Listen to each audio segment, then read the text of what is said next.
Hello everyone, how are you all? I hope you are very well. तो आज हम practice करेंगे use of article a and the का। The के ऊपर ऑलरेडी मैं डिटेल वीडियो बना चुकी हूँ।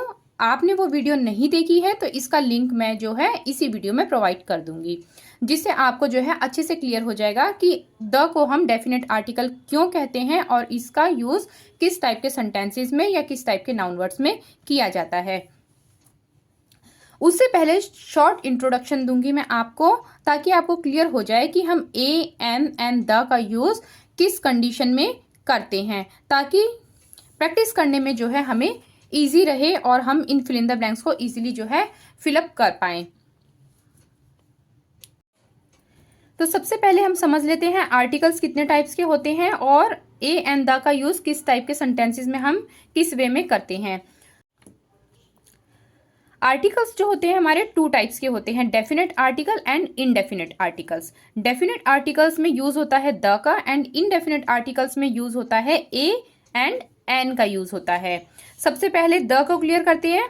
द को हम जो है डेफिनेट आर्टिकल्स क्यों कहते हैं? क्योंकि किसी भी निश्चित चीज के लिए जो है द का यूज होता है जिसको आप बदल नहीं सकते हैं, निश्चित चीज के लिए होता है, जैसे कि the sun, the moon, the earth. इन चीजों को आप जो है बदल नहीं सकते हैं। और कोई यूनिक चीज हो जैसे कि द ताजमहल, द कुतुब मीनार, इन सब के लिए आप क्या यूज करेंगे? द का यूज करेंगे। द के ऊपर ऑलरेडी मैं सेपरेट वीडियो बना चुकी हूँ।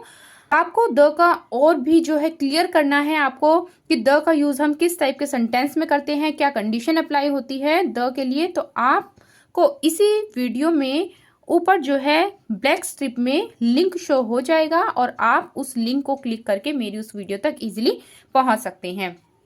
द का यूज हम जो है पास्ट टेंस में भी करते हैं और द का यूज हम प्रेजेंट टेंस में भी करते हैं कि आपने कोई बात कही है और उसी बात को आप जो है सेकंड टाइम रिपीट कर रहे हैं, तब आप जो है उस सेंटेंस के शुरुआत में यूज करेंगे द का। फॉर एग्जाम्पल, जैसे कि सेंटेंसेस में इनका यूज कैसे होता है।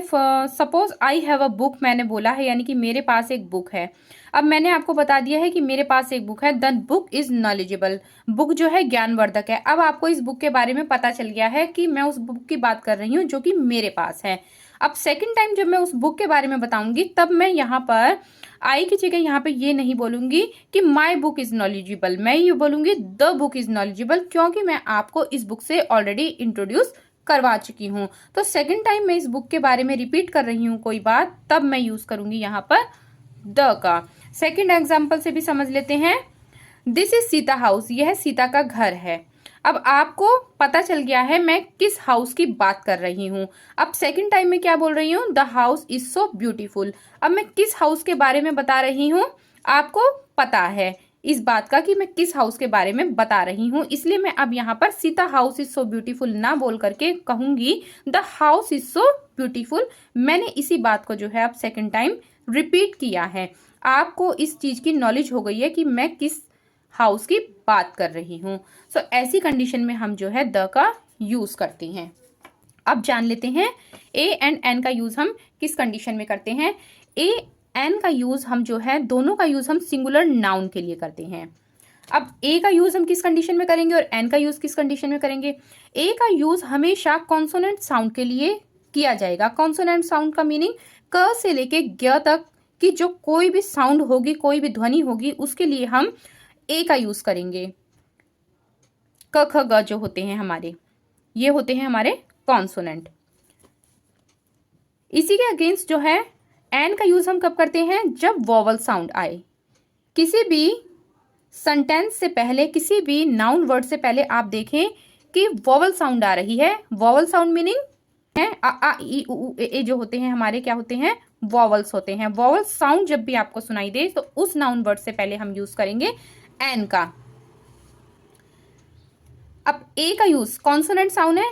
A pen, a union, a university, a uniform, a man. A pen, प साउंड आ रहा है तो कॉन्सोनेंट साउंड है ये, क ख ग में ही आता है प। अ यूनियन, य साउंड आ रहा है, इसलिए हमने यहां पर यूज किया है ए का। अब यहां पे देखिए वॉवल्स है। एन एप्पल, एप्पल की स्पेलिंग का जो फर्स्ट लेटर है उसका साउंड आ रहा है ए का, वॉवल साउंड है बड़े ए, इसलिए हमने यहाँ पर यूज़ किया है एन का। एन आर, यहाँ पे एच लिखा है पर ह साउंड नहीं है। जब हम इसको प्रोनाउंस कर रहे हैं तो क्या आ रहा है, आर, अ की आवाज आ रही है, अ साउंड आ रहा है। तो एन आर। An umbrella. अब यहाँ पर देखिए, एन आइसक्रीम, एन ऑनरेबल। आपको साउंड देखना है, आपको कॉन्सोनेंट वर्ड तो है बट साउंड कौन सा है, साउंड यहाँ पर है वॉवल का। आपको लेटर नहीं देखना कि लेटर कॉन्सोनेंट है या वॉवल है, आपको साउंड देखना है। तो यहाँ पर एन ऑनरेबल, अ साउंड का आ रहा है यहाँ पर, इसलिए हम यूज कर रहे हैं एन का, न कि ए का।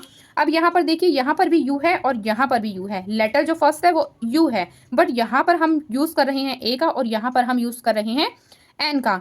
उसका रीजन क्या है वो आपको अब तक समझ में आ गया होगा, क्योंकि यहाँ पर साउंड है य का और यहाँ पर साउंड है अ का, इसलिए हमने यहाँ पर यूज किया है एन और यहाँ पर ए का यूज किया है।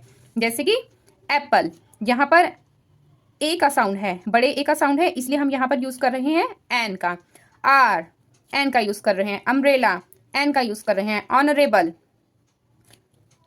एन का यूज कर रहे हैं, क्योंकि इन सभी में साउंड आ रहा है हमारा वॉवल्स का। इसी तरीके से देखिए आप यहाँ पर यूनिवर्सिटी, यूनिफॉर्म, यूनिवर्सिटी, यूनियन, यहाँ पर साउंड आ रहा है य का, इसलिए हमने यहाँ पर यूज किया है ए का। आई होप आपको ये क्लियर हो गया होगा कि किस कंडीशन में हम यूज करते हैं ए एंड द का। माइंड में जो थोड़े बहुत डाउट्स हैं वो इस प्रैक्टिस से क्लियर हो जाएंगे, और कुछ भी डाउट्स हो तो वो आप कमेंट सेक्शन में लिख सकते हैं, और साथ ही साथ आप जितनी प्रैक्टिस करेंगे उतने ही आपके डाउट्स क्लियर होते चले जाएंगे। Practice is must for learning. So चलिए शुरू करते हैं। A dog is dash animal. Dog क्या है, एक एनिमल है, एक जानवर है। तो यहाँ पर फर्स्ट लेटर जो है एनिमल का वो क्या है, कॉन्सोनेंट है या वॉवल है, वो है वॉवल।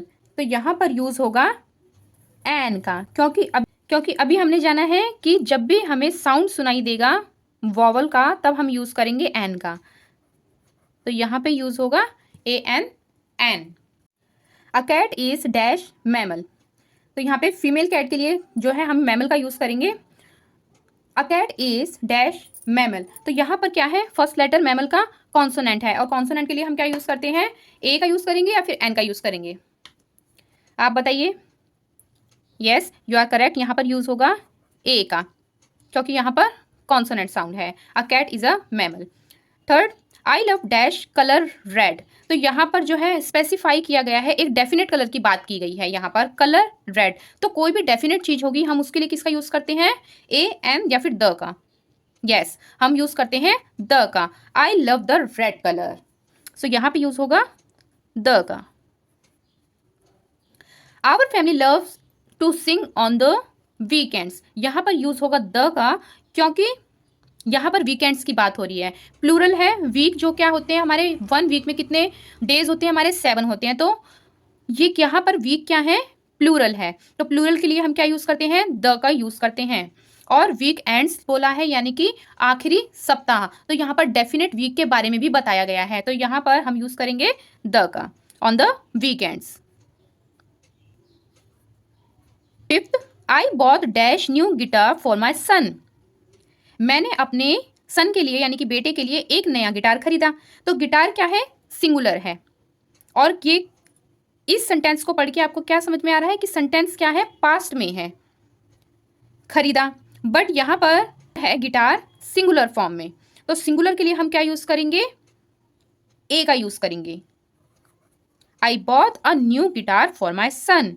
मैंने अपने बेटे के लिए एक नया गिटार खरीदा। 6, this is dash red dress I bought him. अब यहाँ पर रेड ड्रेस लिखा है, कलर बताया है, एक डेफिनेट कलर बताया गया है, एक निश्चित कलर बताया गया है। यहाँ पर मैंने एक जो है रेड, यह है रेड ड्रेस मैंने खरीदी उसके लिए।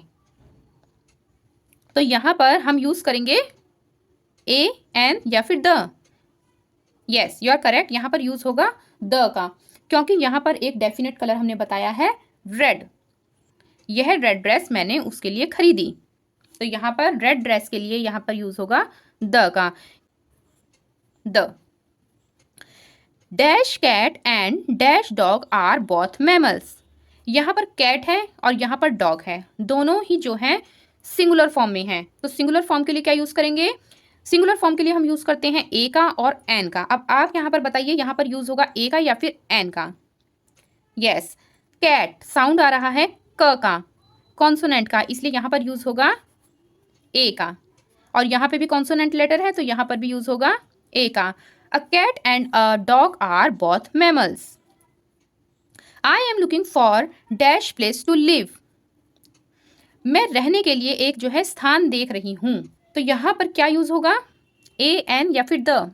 आप जो है एक जगह देख रही हैं रहने के लिए, तो यहाँ पर यूज़ होगा, यस यू आर करेक्ट, ए का यूज़ होगा। यहाँ पर हम जो है स्थान देख रहे हैं, उसके बारे में हमें पता नहीं है। अगर हमें पता होता तब हम क्या यहाँ पर यूज़ करते? द का यूज़ करते। जिस चीज़ के बारे में हमें पहले से ही ऑलरेडी नॉलेज होती है तब हम यूज़ करते हैं द का। लेकिन यहाँ पर हम जो है अभी ढूंढ रहे हैं, एक स्थान ढूंढ रहे हैं, सिंगुलर नाउन का यहाँ पर यूज़ होगा प्लेस। तो अ प्लेस यानी कि एक स्थान ढूंढ रही हूँ, तो यहाँ पर यूज़ होगा ए का। This is dash place I was talking about. यह वह जगह है जिसके बारे में मैं बात कर रही थी या कर रहा था। तब आप अभी देखिए, यहाँ पर भी प्लेस है, यहाँ पर भी प्लेस है, यहाँ पर 9 ब्लैंक्स में क्या फिल होगा अब आप बताइए। This is dash place I was talking about. यह वह प्लेस है जिसके बारे में बात कर रही थी। पास्ट टेंस है, बात कर रही थी। इस सेंटेंस से आपको क्या समझ में आ रहा है कि आप जिस प्लेस के बारे में बता रहे हैं उसके बारे में सामने वाले को पहले से ही जानकारी है, क्योंकि आप पहले इस चीज का डिस्कस उससे कर चुके हैं। इस प्लेस के बारे में आप उसको पहले ही बता चुके हैं, अब आप सेकंड टाइम उसको बता रहे हैं। तो ये पास्ट टेंस में चला गया ये सेंटेंस कि this is dash place I was talking about. यह वह प्लेस है जिसके बारे में मैं बात कर रही थी। तो यहाँ पर यूज होगा द का, क्योंकि निश्चित प्लेस की बात हुई है, डेफिनेट प्लेस की बात हुई है जिसके बारे में हमें पहले से ही नॉलेज है। तो यहाँ पर यूज होगा द का। Dash monkey bit him on the leg. Monkey ने उसके पैर पर बिट कर लिया, काट लिया। तो आप बता रहे हैं ये किसी को, तो यहाँ पर किसका यूज होगा? ए एन या फिर द का यूज होगा, बताइए, क्योंकि यहाँ पे कॉन्सोनेंट है। अब यहाँ पर आप जो है ए का भी यूज कर सकते हैं और द का भी यूज कर सकते हैं। कैसे? आप अगर किसी से बात कर रहे हैं, आपने देखा है उस मंकी को जो है उसके पैर पे बिट करते हुए, तो आप आपस में ही बात कर रहे हैं, the monkey bit him on the leg. इस तरीके से आप बात करेंगे कि मंकी ने उसके पैर पर खा लिया, इस तरीके से। लेकिन अगर आपको उस मंकी के बारे में जानकारी नहीं है और किसी को बता रहे हैं, तब आप सीधा बोलेंगे कि मंकी ने उसके पैर पर खा लिया है। तो a monkey bit him on the leg. जब आपको जानकारी नहीं है उस मंकी की, अगर जानकारी है तब आप यूज करेंगे द का। तो यहाँ पर जो है सेंस हमें समझना होगा, तो हम द का भी यूज कर सकते हैं इस सेंटेंस के लिए, और हम ए का भी यूज कर सकते हैं इस सेंटेंस के लिए। आपको पहले से नॉलेज है तो आप द का यूज कीजिए, आपको पहले से नॉलेज नहीं है तो आप ए का यूज कीजिए। आई होप आपको क्लियर हो गया होगा। आई होप ये वीडियो आपको पसंद आई होगी, आपके लिए हेल्पफुल रही होगी। सो वीडियो आपको अच्छी लगी हो तो लाइक करें, चैनल को सब्सक्राइब करें और ज़्यादा से ज़्यादा शेयर करें। और प्लीज़ बेल आइकन को प्रेस करना ना भूलें, ताकि जब भी मैं कोई भी वीडियो अपलोड करूं उसका नोटिफिकेशन आपको बिल्कुल टाइम से मिल जाए। मिलते हैं नेक्स्ट वीडियो में, जो कि आर्टिकल्स प्रैक्टिस पर बेस होगी। तब तक के लिए थैंक्स फॉर वॉचिंग।